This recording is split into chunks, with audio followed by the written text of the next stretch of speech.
All right, guys, welcome to Crystal Kyle and Friends. Today, how you doing? Doing You good. doing good? Doing good. It's a Good. beautiful day outside. It To is. be here with you. It's nice and warm. February, 80 degrees. No big deal. It's Not the end of the world. it's totally the end of the world, but it's also really nice. And Yeah, I'm lovely. out there. I love the end of the world. My This is gorgeous. Flowers are coming up. I'm out there Guys. in the garden already. It's freaking February. Flowers blooming in February. This is not right. I've never seen that in It's my not life. right.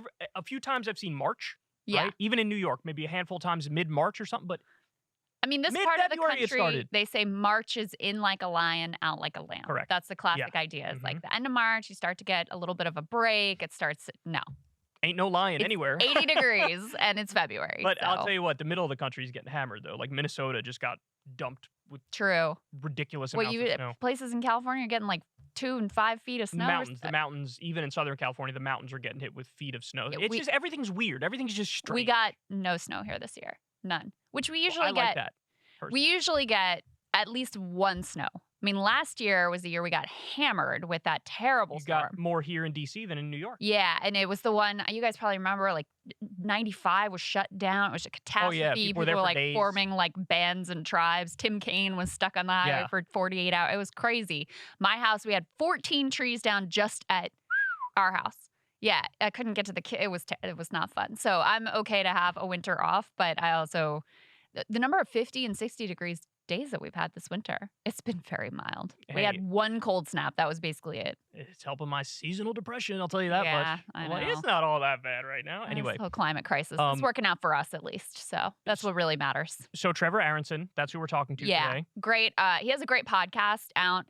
He did in-depth reporting about how the FBI infiltrated the BLM protests in Denver. Very suggestive of what they probably were doing all across the country. I mean, just like old school agent provocateur that Trevor caught red-handed. But he also is deeply knowledgeable about FBI tactics over decades. So there's a lot we can get into with him. Now, I'm sure, by the way, Alex Jones is going to be all over this, talking about how BLM was Of course. infiltrated by the deep state and the deep state besmirched the Oh movement. yeah, very Yeah. even-handed there. Correct. Yeah, that's the kind of guy he is. Anyway, all right. So before we get into that, looking forward to that. Got a few things we wanted to share with you guys. So first of all, Bernie Sanders wrote a book, and I think it's called "It's Okay to Be Angry About Capitalism," Mm-hmm. something like that. Yep. He's been doing a little book tour, doing some interviews here and there, and look, he's sort of letting it all hang out a little bit more as he gets in his ultra old age. Yeah. I think maybe 10 years ago, he maybe wouldn't have written a book with that title. He would have had the title a little bit different, but I was like, you know what? Let's go ahead and throw some haymakers here. And I'm here for it. I enjoy it, right? But I've seen a couple examples now of conservative commentators. They think they have lay epic own of Bernie Sanders. They think like, oh, I got him. He walked into my trap. Yeah. And it's all like 7 IQ nonsense. The argument that they all make is nonsense. So here you're going to see Peter Hegseth and Tommy Lahren, aka far right Barbie, and they're gonna attack him Sir. impotently. They're gonna flail impotently. Bernie, we're gonna get you. We're gonna get you. Take a look. All right, back on the East Coast, everyone's favorite socialist, I mean, some people's favorite socialist, Bernie Sanders, is going on tour to promote his new book titled, "It's Okay to Be Angry About Capitalism." Now, of course, he's selling this book on the free market. The book is not free. You have to buy it through a capitalist system.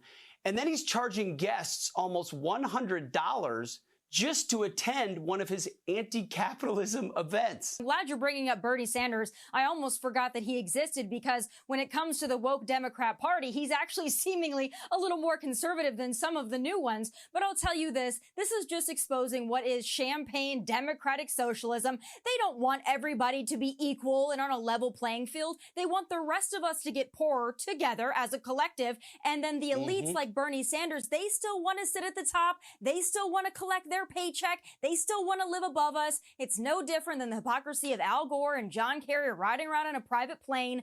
They think that they have one standard because they are so much better than us, and the rest of us should just eat their crumbs. I'm just amazed at how dishonest it is. The idea that Bernie Sanders is looking after the elites and trying to help out the elites, and it's champagne democratic socialism. And what Bernie wants is the collective, wants the majority, wants the public to be poor. That's what he wants. Literally, a 1-minute Google search looking at the policies he favors debunks that entire narrative. I mean, this is a guy who's been crusading his entire time in office for higher wages. He wants a higher minimum wage. He wants, more unions. He wants higher taxes on the wealthy. She was arguing he looks out for the elites and is trying to help the elites and trying to make the elites more wealthy. This guy is for raising taxes on the wealthy a lot. He's for raising taxes on billionaires, raising taxes on corporations, banning stock buybacks, like all these different things. And it's just, in one fell swoop, just swatted aside. No! Bernie loves the elites. Bernie loves them because, my conception of socialism is that the elites are being helped. It is, the public ownership of the means of production, the social ownership of the means of production. Mm-hmm. That, by definition, is anti-elitist because there are no more elites. Now, you could argue against, the end result of such a system and say, I don't think it works out for the better. You can make that argument, but the idea that it is elitist by its nature is preposterous. It is like the definition of democratic. Yes. Well, it shows you how dishonest it is that she can't engage with any of the actual arguments that are no doubt laid out in his book. Correct. And so they go back to what is a classic attempt to just dismiss everything by basically pointing, you exist in the society as it is now. Like, how dare you? It's the meme. It's the meme. We should change society somewhat. Yet you participate in society. That's it. I am very intelligent. It is literally the meme. Yep. And it's the same thing they did to him too, by the way, before he ran. I think especially the second time around when he ran in 2020. Remember that infamous Politico piece with the money tree and Bernie Sanders, which was both like, wrong in the same trope, but also like sort of offensive and anti-Semitic. So there's a lot going on with this one, but they can't actually deal with the things that he's laying out. They don't want to actually engage in like his ideas about taxing the rich or getting people healthcare because those things are popular and their own audience would support them actually overall. So you have to come up with like just the dumbest, lowest IQ stuff to dismiss the whole thing out of hand. Don Jr. attacked him because his tickets are being sold on Ticketmaster. And it's like, dude, they are literally the only game in town. He wouldn't be able to go do the speeches without going through Ticketmaster. Listen, and if you let him vote on it, he would, in a heartbeat, vote to break up Ticketmaster. Yes. So what is this this imagined hypocrisy? He's selling the book, but it's not for free. Oh, wow. Really, really great. Socialism is when no money. Right. That's their perception. Yes, that's exactly right. Hey, y'all, do me a favor and like and subscribe. It helps out big time in the algorithm. Click the bell as well for notifications when videos drop, and watch that video on screen right now. You know you want to.